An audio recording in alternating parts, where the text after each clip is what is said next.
This is another video in my series of tips for Americans moving to the UK. The prior was about gun ownership, firearms, and it's linked below. Do watch that, follow the law, look well into it, don't break the law or you'll be banged up. You have no right to own them here. But you actually can. Not all of these videos will be with me looking so fancy. This is after a Halloween shindig. And this is about the healthcare system in the UK. You may have heard a lot of bizarre things about the healthcare system in the UK. It's currently not the best. It's kind of like Obamacare, but completely free, and private healthcare. So we have two options. The NHS is like the kind of, if you like, free option. Although it's paid for by tax, it's accessible at the point of access. Waiting times can be longer. If you go into an A&E, you'll be seen, you'll be treated. You won't get seen or treated any more quickly if you're private. That's dependent on area and how busy the night is. You can pay a set fee on entering the UK that gives you access to the NHS. It's about $2,000 or so.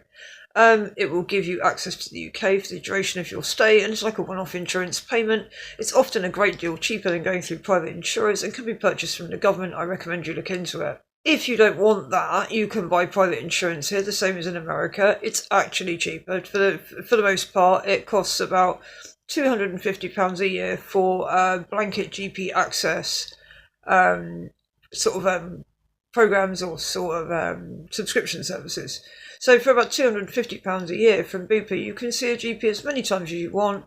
Anything going on from that is paid for. It can be paid for via insurance or out of pocket.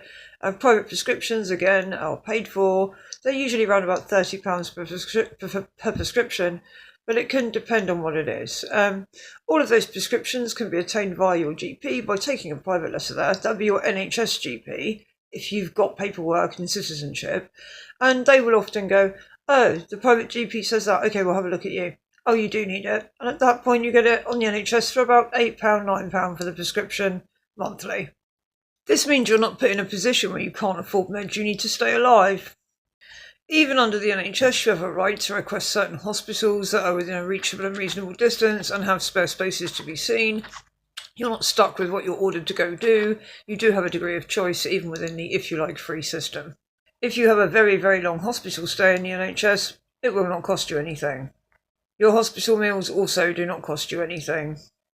Really nothing in hospital apart from water and stuff for your visitors and snacks costs anything. Oh, the parking outside hospitals is brutally expensive, just so you know. You can often park a little further away and walk a bit and get there and not pay for that parking. If you're in that position, ask visitors to check for local parking spaces which are cheaper or further or free.